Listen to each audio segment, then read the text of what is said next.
Welcome to a brand new season of Scintillations, the podcast that explores what's now and what's next in consumers, culture, and the business of branding. This season, we'll be studying Swiftonomics. Join us as we talk to marketing experts, business leaders, and entrepreneurs about what makes Taylor Swift the best brand on the market. Listen in as we unravel the secrets behind her ability to capture hearts, minds, and market share, exploring what makes her a powerhouse of success. If you're a bona fide Swiftie, if you just don't get the hype, or you want to know what you can learn and apply in your own business, this season is for you. Now let's get started with your host, Erica first. Hi, Ruthie. Thank you so much for being here with me today. Hi, Erica. Thank you so much for having me. I'm so excited to get right into it. Why don't we start by you telling us a little bit about who you are and what you do?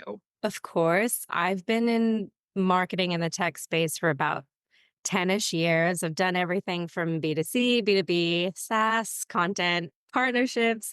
But most recently, I really found my sweet spot in marketing as kind of the head of community and brand programs at my previous company. And I really like the intersection of brand, community, and integrated marketing. Awesome. And actually, that segues perfectly into our topic today, which is intermittent rewards. Now, let me explain to the people listening what I mean by that and why I have chosen this one. And this is actually probably my favorite topic and the one I'm most excited to because the loyalty is unlike anything we've ever seen. The commitment to making a great product is something we rarely see. But the intermittent rewards is absolutely genius, so easy for people to copy, and yet no one is doing it. For those of you who are not familiar with the Taylor Swift universe, what she will do sometimes is he keeps an eye on the fandom. Who's doing what? Who's saying what? How active are they? Are there people who have wanted to get tickets but weren't able to? Who's really active in the fandom? And what she'll do occasionally is organize events. So one, she did a listening party in her home where she was baking cookies for people and she invited fans to come into her home. And she did one, I think, in each of her houses around the United States. But baking cookies, she had them come in, they listened to the album together, they interacted. And then, of course, all of these people go back into their universes. Yeah. Not even super fan, exponential super fans. But then she's also famous for showing up at your wedding and just singing a song. Or watching a movie, she walks into the movie theater. So this whole concept of being sort of and this sounds frightening, but being an omnipresent. I was just going to say, you're going to say that she's an omnipotent ruler of the Taylor universe.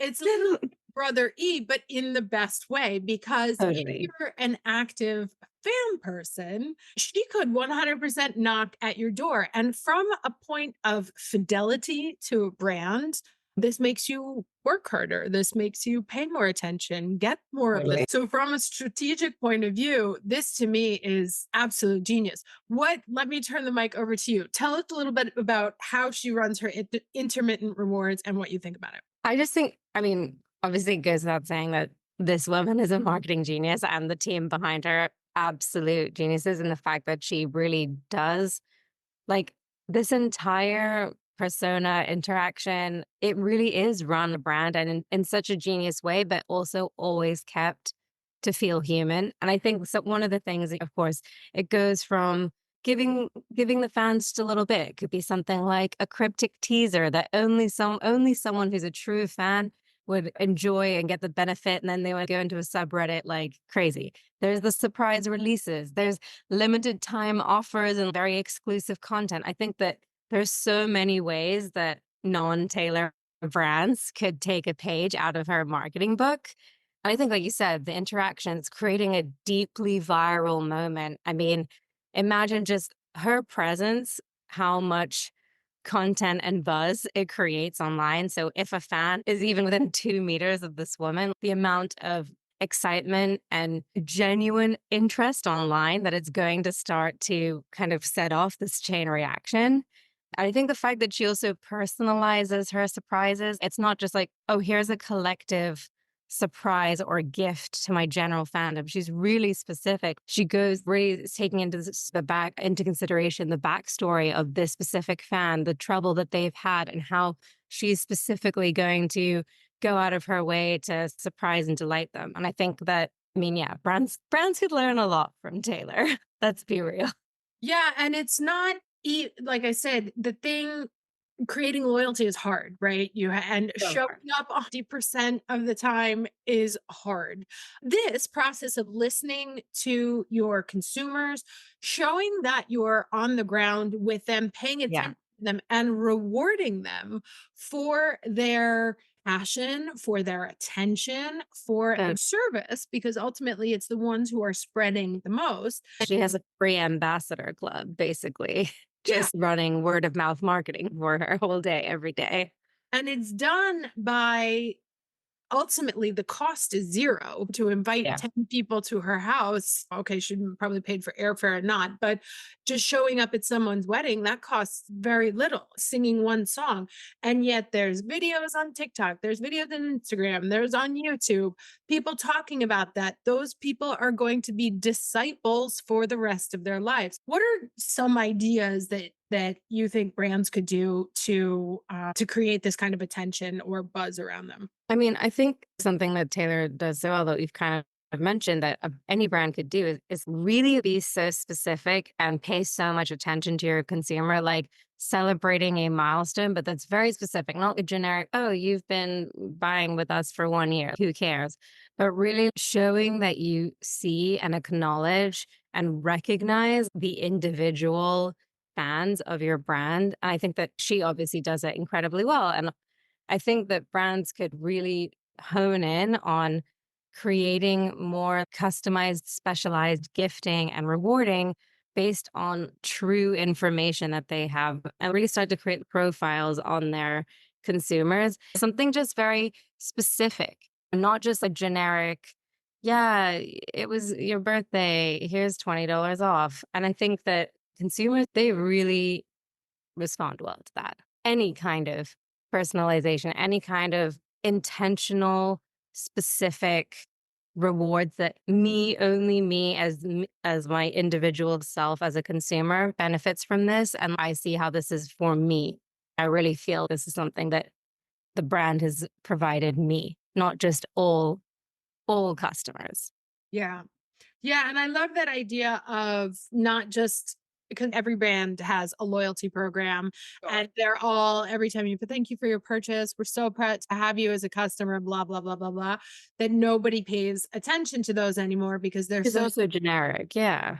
they go to everyone. So they actually have no meaning. So doing some kind of even very tiny, like you say, meaningful gesture that shows that that person is seen, because like seeing me, seeing my life, seeing my experience, that makes me want to connect with you more. Now, I do, going back to your thing, I think there's also, since this is also learning based, we want to be careful of overstepping our boundaries because obviously there are some things that brands should do and some things that brands shouldn't do. Right. No, that's true.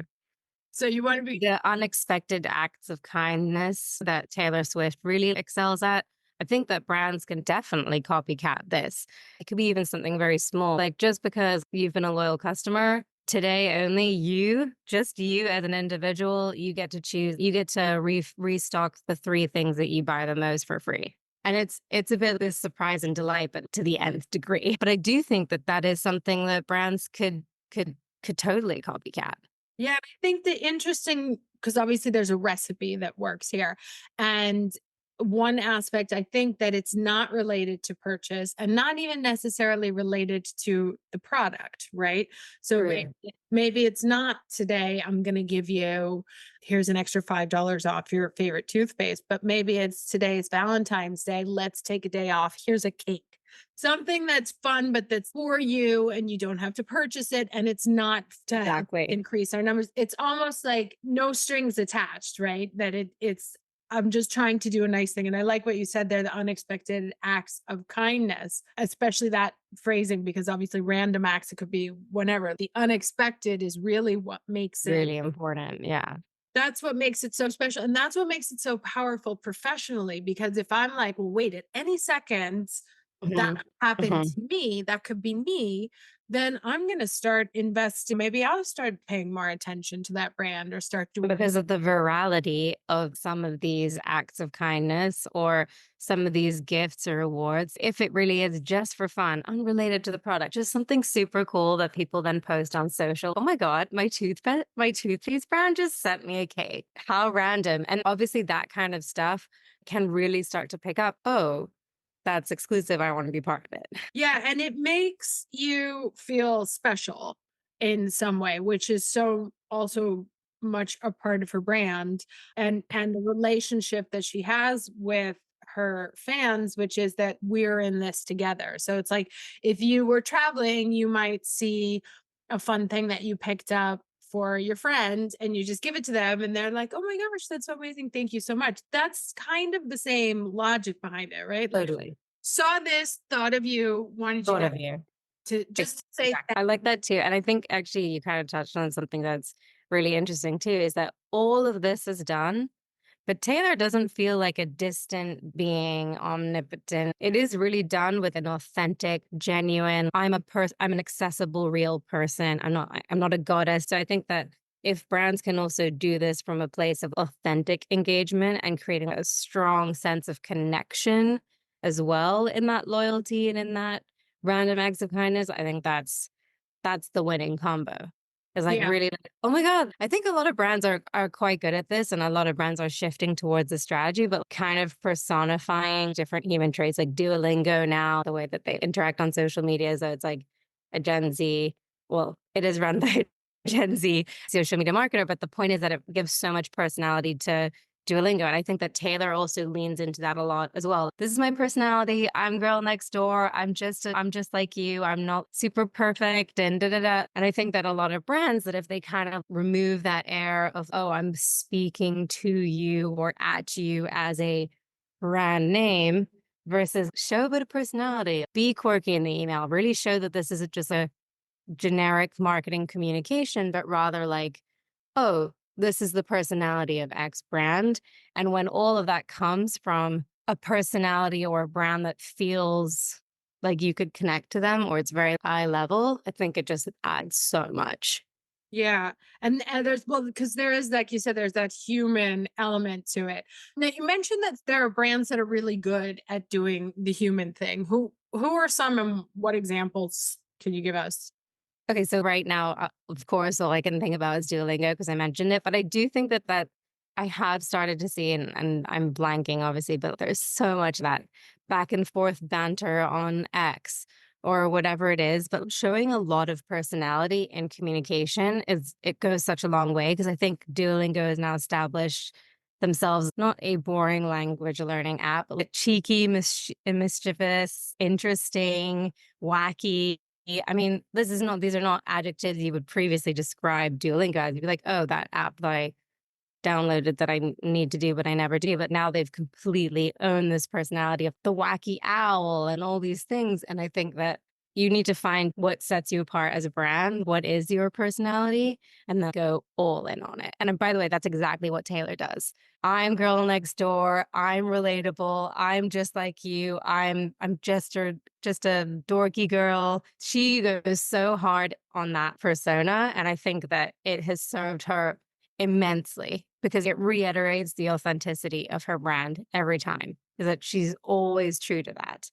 And what's interesting, so I saw on TikTok last night this girl who was complaining about, jokingly, of course, but not really, about how Taylor dresses because she doesn't use a stylist, right? She doesn't Hmm. have one of the top stylists. And sometimes I love her dearly, but sometimes the outfits are like, what? It's beyond.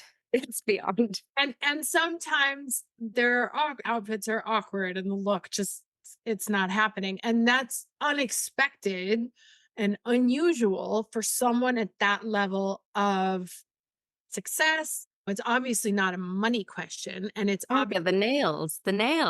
right. I Oh mean, yeah, and this is like cover this is itself. the ultimate thing, the signifier. Like, I'm just like you. I paint my nails really quickly in the kitchen, and look at how they look. I mean, this woman is a billionaire, and she has self-painted, funny, oddly colored nails. What's happening vibes. Yeah, and so that is whether it's genuine, and this is a conversation that continues to go on. Yeah, I know.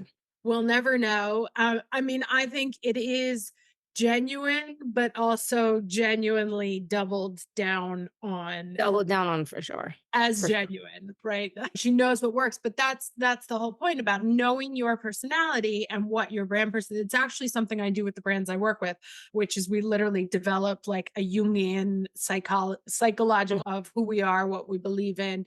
You have to be able to operate like a human being in social media. Otherwise, it's just clunk Exactly. and not uninteresting. So yeah, so that there has to be a personality profile, and part of that personality profile is that once you have that really well defined, it makes these conversations and those "what gift do I buy for my friends" a lot easier. Mhm. Mhm. Know who you are, right? Like Slim Jim, Because also you're a friend. right? Well, a brand cannot be your friend, but like the person that this brand represents can. Yeah. And to your point, it's the Duolingos and the Slim Jims who are kind of on social media acting a little snarky. Like they're not going to bake you cakes because that's not part of their personality. They do. Duolingo now has a kit where it's you got your streak to 500. Here's a cake, a celebration kit, sorry. And it will send it to your house for the bunting and all these things. Like, I mean, just it's the snarkiness is like, if you don't do your Duolingo, I'm mad at you. But if you Right. do your lingo, I'm going to give you a bunch of rewards and gifts. And I think a lot of brands can do a lot with that too. Like, the more you do, the more I'm going to reward you, and not outside of the conventional loyalty program. Again, tying this back to Taylor, every touch point, every single thing that she's doing, every little cryptic message, every little intermittent reward, it's so on brand. Always, without fail. It's consistent and reliable, and not and every fan knows what to expect almost in that sense, because it's going to be true to this persona and brand that Taylor represents so well. And I think Duolingo is doing that. I think a lot of companies are now understanding, oh, I need to be all in on my brand, and I can't stray from that brand at any touch point. I need to be cheeky and cutesy online, and cheeky and cutesy in the app, and cheeky and cutesy in my marketing emails. The same thing. Literally living the brand. Exactly. And every brand needs to evolve as time passes, as, by the way, the audience wants different things, as trends change. I mean, it's not like she's definitely not been very specific in her style all of these years. Not it's always been the exact same style. The only common denominator, the common factor here has been I dress like an everyday girl, that's fine, but the style has been drastically different. She can own that, and she can, like any brand, lean into what makes her feel authentic. And she'll have to reassess that as time goes on. Yeah, I think the next few years will be very interesting to see where her career takes her and how it evolves, because they're interesting years also from a person as someone who was 34 many years ago. At the time when I was 34, I felt like I was still in my 20s. So Totally. yeah, And it's also going to change a lot if she decides to become a mother. That natural persona will shift, but I don't think she will ever detract or stray from the relatability. And that's the true brand. It's not the unicorns, and it's not the colors, and it's not the glitter. It's the fact that she's just like us, right? Yeah. She's just a regular girl. She hasn't become this untouchable superhuman, right? She's just like us. She can paint her own nails. And if she does decide to, change her style or whatever it is, I think that no matter what, it will be in line with what regular people look like always. She'll always stay connected to, because I think that's the true essence of her brand, is that accessibility, that genuine, authentic, I'm just me. I'm just Taylor. And I think that that it works in her favor. And I can't imagine that she would ever abandon that from a brand perspective. She's not looking to be elusive. She's not looking to be Dior or Chanel. She's looking to be her brand of Taylor forever. Yeah, I think I doubt if even she knows how she's going to evolve in the next few years. Exactly. Okay, so I've made a little list here of all the things, taking notes, Love. things we've kind of covered in terms of what you need to do to get yourself into successfully executing an intermittent rewards plan, which by the way is part of psychological conditioning. So this is actually Totally. suggested to function. Yes. So the first is that you have to know your brand's personality through and through True. and be 100% faithful to its authenticity all the time. Yeah, exactly. Consistent and reliable. Yes.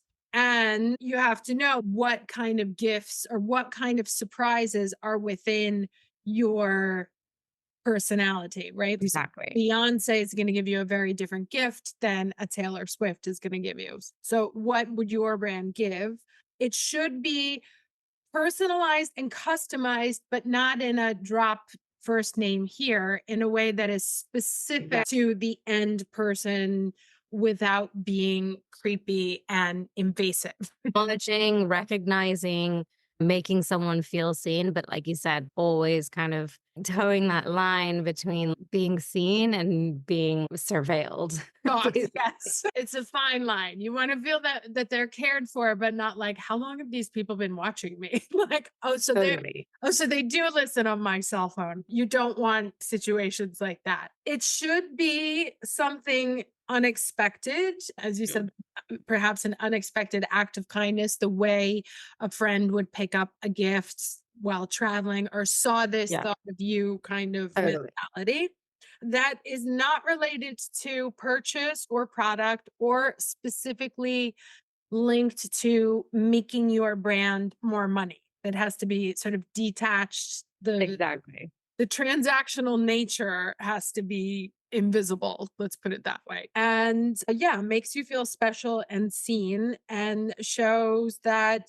you have been, what's the word, not listening to them as consumers. Exactly. We hear you, we see you, everything that you want, everything you're looking for. We're doing it intentionally, not because we've just decided this, it's because we're taking that input all the time. Okay. And that's it. And did I miss anything? I think there's the sense of exclusivity or creating a shareable moment. Like it needs to be something special, not just like you said, $20 off, something that will then naturally set off this shareability. Oh my God, Duolingo sent me this cake or Taylor sent me this whatever charm bracelet. That intrigue and exclusivity that you said we spoke about earlier. It's like, but wait, I also want to get that. So maybe I'll be a better fan.